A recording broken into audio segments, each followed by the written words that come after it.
This is Minda Wilson with Urgent Care. I'm excited to talk to Alan Cates, author of Copshock, who is well-versed on the issue of police suicide. And as many of you know, one of the tragedies that is coming out of the Black Lives Matter movement is the increased pressure on police officers and how it's affecting their lives. So, Alan, welcome to the show, and I'm excited to talk to you about this. Thank you for inviting me, Minda, and it's such a tragic thing that we have to talk about. But we have to talk about it and keep talking about it. It's a very important issue. How do you see this playing out? Can be done to support people who feel, abused by the system, and yet you have the Chicago deputy policeman commits suicide, Dion Boyd. Yes, I read about that. I'm very distressed about it, and it's happening more and more often. More police officers kill themselves than are killed by felons or in traffic accidents. And it's shocking. It's shocking to imagine that. And police officers feel very disrespected. They feel that they are putting themselves out there in the community. And yes, we see a lot of instances, unfortunately. I mean, I was very upset about George Floyd's killing. And we're seeing more and more of those kind of incidents, but we have to also put things in context, which is the majority of police officers are doing their job, and they're trying very hard to make a difference in their communities. And they feel disrespected. They become even more cynical than they usually are. Many are quitting. Recruitment is down. And, those that hang in there because they need the income or they're looking toward retirement, they're getting more and more depressed and cynical. They're not sleeping well. They're having a lot of symptoms to do with post-traumatic stress disorder. And we have ways to solve these problems. And we've known how to solve them for many, many years. But police departments and cities just don't want to do it, or they haven't wanted to do it because it's been too expensive. I think maybe we've reached the tipping point where they realize they're going to have to improve the quality of police officers' lives, which will improve the quality of everyone's life. So when you talk about this, what do you say? What do you mean when there are solutions and we know what the solutions are? For example, the concept of community policing has been around for decades. And there have been many studies done, and everyone has said, oh, yes, we must have community policing. And what is community policing? It's what police used to do in the old days. I remember as a kid talking to police officers walking the beat. And they were part of the community. They lived in the community. They were very approachable. Now they're driving by in cars, and we don't get a chance to talk to them. Most of the people they come in contact with are bad people or people who have really severe problems. So they don't get to meet, they don't too often get to meet people who appreciate them and who are part of the large majority of people that they look after.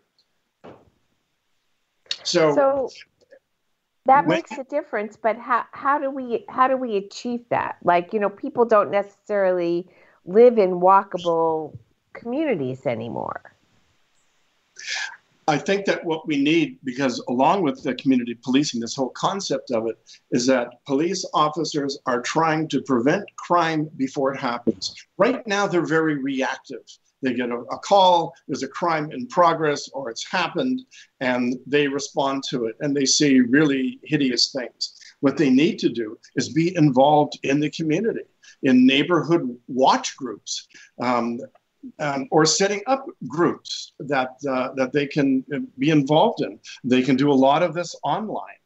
And show what kind of life they lead, as well as show their appreciation for the lives that people live every day and the kinds of problems that they have. So I think that's one thing. It's getting out of the police car in one sense, either walking on the beat, or if they can't do that, do it online, or set up community meetings, a lot of community meetings. And by doing this, and by it reintegrating into the community, that's basically what you're saying. Yes, becoming a part of the community. Because too often, especially right now, we're getting the impression that it's, and police often have this kind of attitude, unfortunately, which is it's them or us. And now a lot of people on the street, which means us, and me, we get the attitude, well, it's us, or them, but why? Why aren't we blended in with them? Why aren't they part of our lives? When we look at community policing, what we're really talking about is police officers who actually not only patrol in your community or are involved in some form, but who also live in the community. And you actually find this in New York City to some extent, because I had talked with a police officer there, and he was living right in Manhattan. I said, wasn't that kind of expensive? Because I know that a lot of police officers live outside the area. And he said that he felt it was very important to be part of the community, so that, a neighbor could knock on his door and say, we're having an issue. Could you just come by and help us? With police officers, the job doesn't end, at 5 o'clock. They're always a police officer. They're police officers 24 hours a day. And most police officers, and I've met so many, they're very kind, they're generous, they're courageous. They're the ones who run into fires. They're the ones who run toward a shooting. And, they will do anything to help their neighbors. They often don't see this as a job. They see it as a calling. And that's a very important distinction. And I can give you an example in terms of my own life, which is I became involved with police officers, 40 years ago. And because they were in my community, and we had set up a neighborhood watch, and they held a number of meetings, and the people in the community felt very safe and very cohesive and at one with the police officers who are in our area. And they were welcomed into our homes.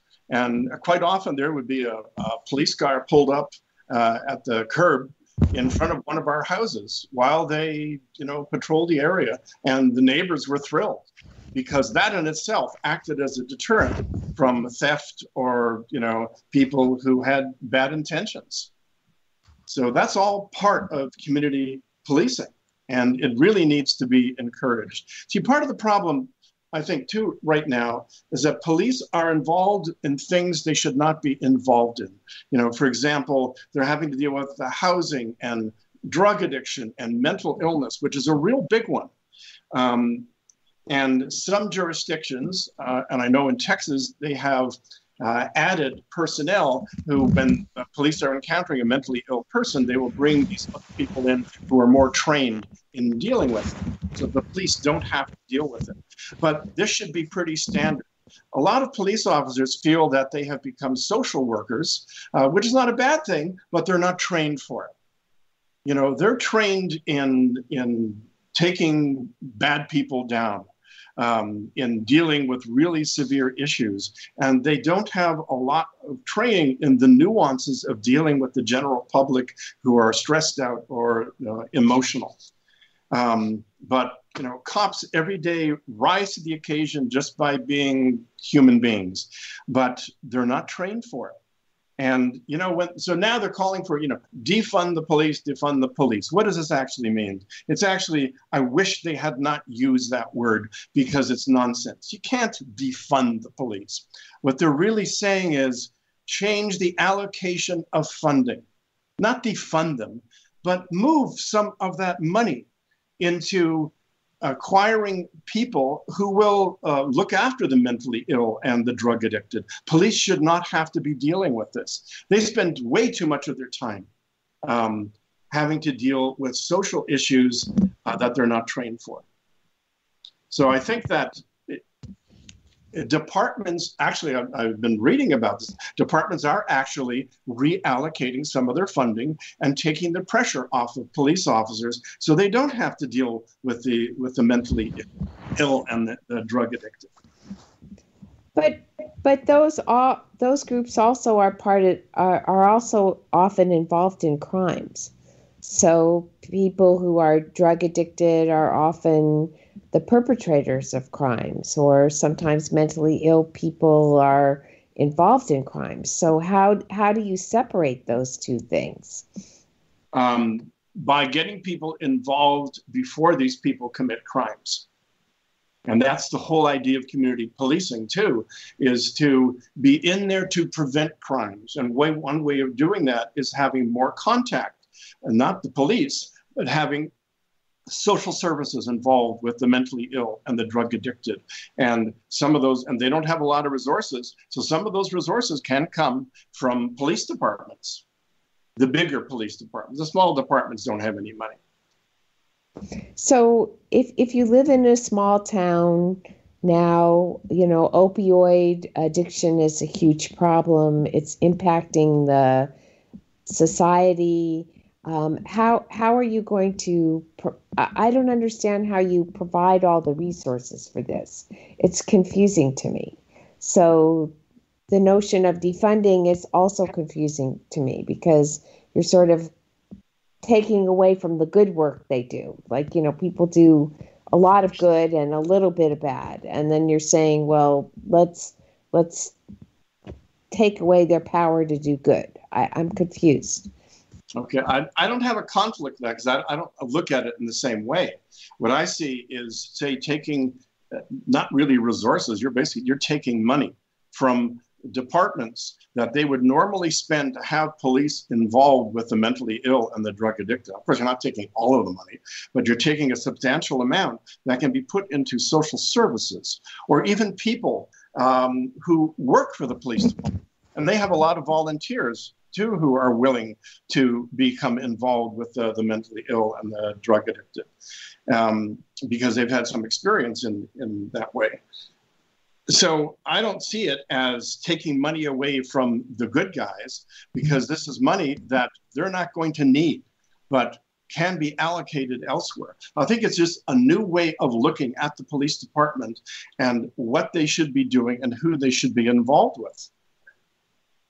But I feel like part of the problem is the police don't feel supported politically. Like it's not just the fact that they've made that certain police officers have made a mistake. It's that the entire organization is being blamed for the mistake of certain people. So like mayors are not being supportive, or governors are not necessarily being supportive. You don't see people backing their boys in blue. So because they're being attacked from all directions, it makes it hard to say, well, we'll provide these extra services because, they don't know nobody's giving them information about what will satisfy the anger. People are just angry.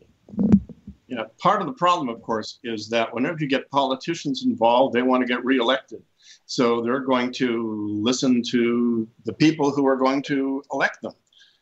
And so they're going to pick up on that anger, and they're going to give their anger, they're going to address their anger to the police. Now, let's put this in context. Police provide a service, and they go out there on the street. They don't do this on their own. They are directed. They're directed by higher ups in the police department. The police department is directed by the city. So when you look at it in that context, you send out federal troops, into Portland. Do you think that they really want to be there? They're being No. directed. They're being directed to be there.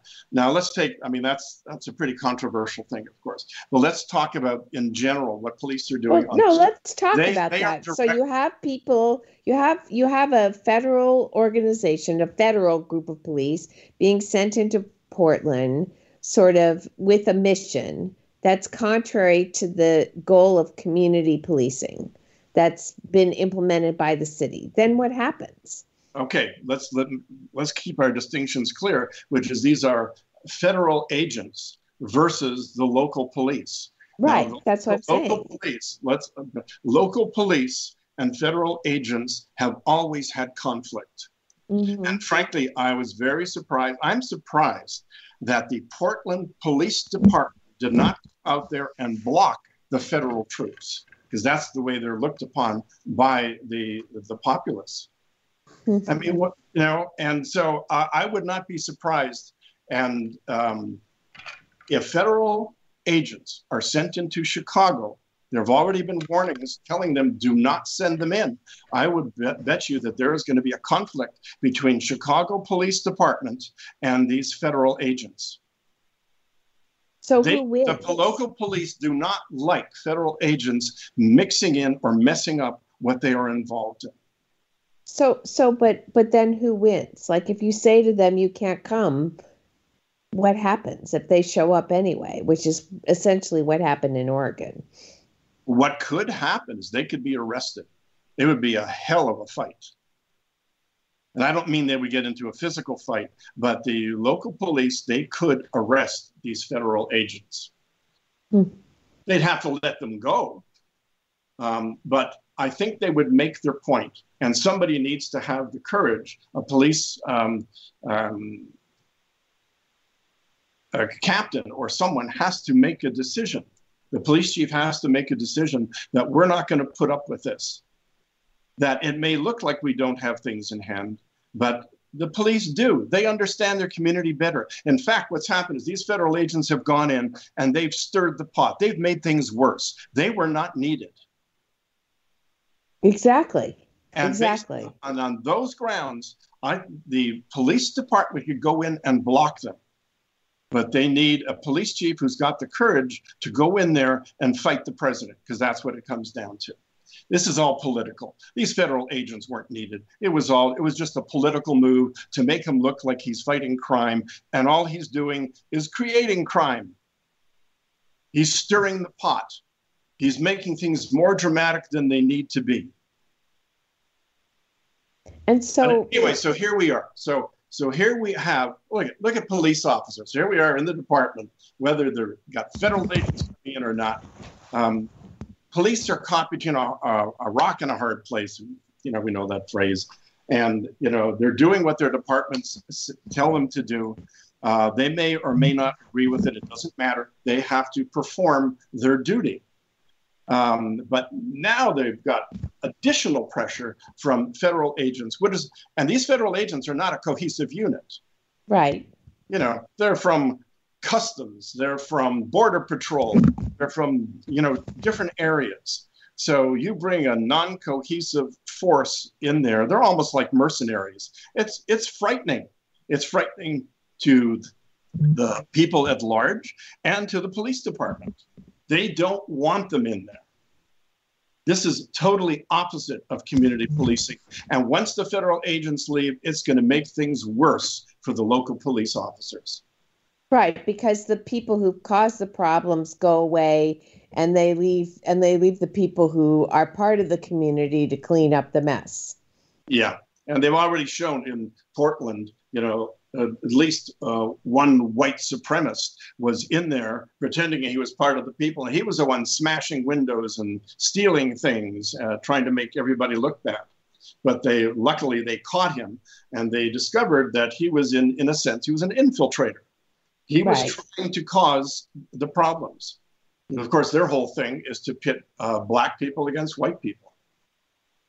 Right. And that's the problem. And the police are representative of the communities. The police are integrated. It's not all white people. It's not all black people. It's not all brown people. Police represent all people, men, women, the entire gamut of citizenry. That's right. Which brings up another very important factor, which is the number of women in police forces. For many years, ever since the Rodney King affair, there have been commissions who are saying, we need more women in policing. As a matter of fact, right after that Rodney King affair, the Los Angeles Police Departments, we need at least, now get this, at least 50% of our department made up of women officers. Mm-hmm. And you have to ask yourself, well, why would they do that? And it's not because male officers are more aggressive necessarily, but women handle things in a very different way. And by the way, I'm not just making this up. These are in reports that I've read from many different locations, which is that women are better negotiators, and they don't have all that testosterone getting in the way. They try to figure out what's going on. They're good negotiators. And now here's the bottom line. And this is why these commissions are also emphasizing that more women need to be police officers and in police departments. Have you ever heard of a lawsuit against a female cop because of something bad that she's done? No. I've been searching. There have to be some lawsuits, but I haven't even found one. But as you can see, there are multi-million-dollar lawsuits against departments because of male officers not negotiating and doing things that they should not have done. So imagine if our country was made up of 50% female police officers, we would have a very different kind of country. Well, a lot of women have joined the police force, and they've become very successful. We have had women police chiefs even in the modern era. So maybe that's a vision that can come true, and yes. Maybe that's part of recruitment is to bring more women into policing. And I think so. And at the moment, the attrition rate at police departments is extraordinary. I know at one point the LAPD was trying to reach just 12% women, and it took them like 2 decades to do it. But they're still not that far ahead, 15, 16, 17%. They can't seem to get past that because the male officers quite often make it very difficult for females. And also there are very few mentors for female officers coming into the departments. They need a lot more support, and they can be magnificent police officers. I would encourage any woman who's thinking about law enforcement to go into it, because there's room for them. They are needed. And I'm going to add one more layer to this, which is quite fascinating. I just read this about a week ago, which is the police departments are covered by insurance companies, so that if something happens and somebody sues, then it's the insurance company that has to pay out the money. And in a lot of jurisdictions, these insurance companies are saying, we've had too many claims. So you can imagine if you as a homeowner, for example, and this actually happened to a friend of mine. He had bicycles on his porch. They were stolen. A month later, he bought new bicycles and he put them on his porch again. You think he would have learned. And they were stolen. And know what the insurance company said? We're no longer insuring you. This is the same thing. This is what's happening in some police departments. They are saying, unless you smarten up, unless you stop these lawsuits, then we're going to remove your insurance. And take it away from the town, take it away from the police department. And you cannot have a police department without insurance. So this is like a hidden thing that's going on behind the scenes, where insurance companies are actually helping to reform police departments. Who knew, huh? Wow. Well, yes. That's not surprising. It's not surprising. But the other problem is people sue for bad behavior, whether or not bad behavior exists. because it's an opportunity for a payday, and that's also been a trend, in terms of undermining the authority of police officers. Everyone sues now. Yeah, that's true. So it seems to me unfair. And the other thing is that states then will say, okay, we're going to self-insure because municipalities and states need police departments. So, at a certain point, you're just like, okay, well, if you're not going to insure, then we'll underwrite the risk, just like they've done with health insurance. So I think that it'll have some impact, but in the long term, I think your other points that you made about integrating police more with the community, so that police feel a part of the community, which will help police, and the community feels connected to their police officers, will make a big difference. That's an amazing point. The second thing about including more diversity in the police department, especially women, which are focused on negotiating and being proactive as opposed to reactive. And then the third point you made about including a mental health component to help people who may be in a position to commit crimes, but stop them in advance from committing crimes by proactive responses as opposed to reactive responses is also a great point. So I think that those are three things that you mentioned today that would really go a long way to empowering police. And the third is people need to start to call it, to turn a page. And if they're part of the process now, they need to set their prejudices aside and build. Police officers need to set their prejudices aside. Community representatives need to set their prejudices aside. And they have to start connecting as if they're real people with a real problem that together they can work to solve. And I think you made that point as well. Yeah. Then there's one more point too that's very important. A lot of police officers are developing post-traumatic stress disorder symptoms, and which can affect 20 to 30% of the entire police population. And we have to find ways to reduce that. And one of them is in order to prevent police from becoming cynical and falling into that trap, is to show that they are appreciated. And that goes a long way to mitigating a lot of the symptoms and problems that they have concerning post-traumatic stress disorder. Post-traumatic stress disorder can result in police seeing everybody as the enemy, whether it's a good person or a bad person. And we don't want them to happen to them. And I think one of the factors that we need to see, we're seeing a lot of violence because that's what you see in the media. They're not going to show police doing wonderful things. They usually show police rioting, police doing horrible things, shooting people. And so we need more of an emphasis of the good things that police officers do. But we also have to look at post-traumatic stress disorder and the effect that may be having on increasing police violence, because that seems to go hand in hand sometimes with PTSD, as well as police suicide, which is another big factor in police suicides and in police violence. I think that at the moment, police are able to retire after 20 years of service. That's when their pensions are vested.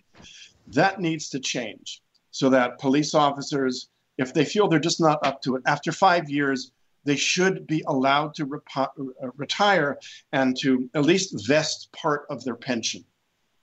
Because right now you're getting police officers who stay in the game for 20 years, although they know they burned out at 5 years or 10 years.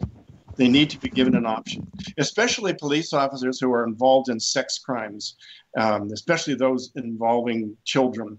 That takes a horrendous toll on police officers who have to see that day after day after day. Many quit the force after 2 years of doing it. And so they have to be given the option. For one thing, I think they should be moved around. You can't, after a year, that's enough.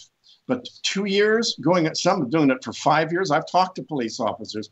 It takes a terrible toll on them. They have nightmares about it. It's just, can you imagine seeing that kind of pornography involving children day after day after day? I know I could never do it. It would be impossible. It would have such an effect on me. And police officers, no matter what their training is, they are human beings and they need to be given support. So they need to be given that option of moving out of that unit, or at some point, if they say, I just can't handle it anymore, maybe it's 5 years. Okay, I'm going to vest whatever pension I've got and move out of policing, go do something else. So I think early retirement would be a good incentive. And removal of some of this machismo stigma also would be helpful. Yes. Letting people get support that they need while they're going through it. Like if you're in that group who handles sex crimes, maybe having support be a required part of your work. Yes, so they need to be. I think they need to have a mandatory examination once a year. So as part of their support, just to go in, to check in with them, for psychologists to check in with them and just see where they are. And also, this psychological support must not be reported to the administration. I know that sounds weird, but in New York City, they had that problem where police officers, no matter what had happened to them, they had to have mandatory counseling with the department's psychiatrists. And they would lie to them because everything was being reported to the administration. They could lose their jobs, they could lose their pensions, they could be taken off the street. So, of course, the cops are not going to tell the truth about how they're feeling. Everything has to be confidential so that they get the kind of support that they need. Unless, of course, they're saying they're going to commit homicide or do some kind of an act Well, it's the same laws we have in place now for psychiatrists, which is, your everything's confidential unless there's imminent danger to a third party from a credible threat from one of your patients. Yeah, you would think that, but that's not the case in New York City. In New York City, the department psychiatrists report everything to the administration, which you can say is, but wait a minute, isn't that against what the whole idea is? Yes, it is. And that's why there is that problem. So New York has created its own group called PAPA, which is police officers providing peer assistance. These are peer support officers who have been trained in dealing with all the major issues, from suicidal thinking to divorce to being burned out and all those things. And these are police officers who are helping police officers, and everything is confidential. And if the police officers who are having the problems need additional support, then they are referred to psychologists or psychiatrists, and all of that is kept confidential. But that's fantastic. So they have they've kind of solved a big part of the problem in New York City. And after 9/11, this PAPA organization went right down to the site of the World Trade Center and were helping police officers. They pull them aside if they saw that they were experiencing some kind of distress. And the whole idea is to get them back on the job, which they did. And they saved the lives of also a lot of police officers. In the first year that PAPA was organized, they saved the lives of 35 police officers who were going to commit suicide, but instead went to see a peer support officer. Every department should have peer support. It's very important. The smaller police departments just don't have the money for it, unfortunately. So if you want to see where money should come from the federal government, it should be put into peer support in the small departments. And the small departments make up about 85% of the country, who serve a population of under 25,000 people. So if people want to reach out to you, learn more about your book, Copshock, learn more about what you do, what's the best way for them to contact you? they can go to my website, copshock.com. It's all one word, COPSHOCK.com. And there's a tremendous amount of information on that website. And it will help everyone, whether you're in law enforcement or if you're in the general public and want to help law enforcement know more about it. That website also contains about 250 resources for law enforcement and everybody in general. That's suffering from post-traumatic stress, who are suffering post-traumatic stress disorder, or who are having difficulties, whether they're family issues or post-traumatic stress disorder symptoms, suicidal thoughts, all of that. Well, Alan, as usual, thank you so much for being on the program. We've been inspired by what you have to say and your work to help our policemen. This is Minda Wilson for Urgent Care.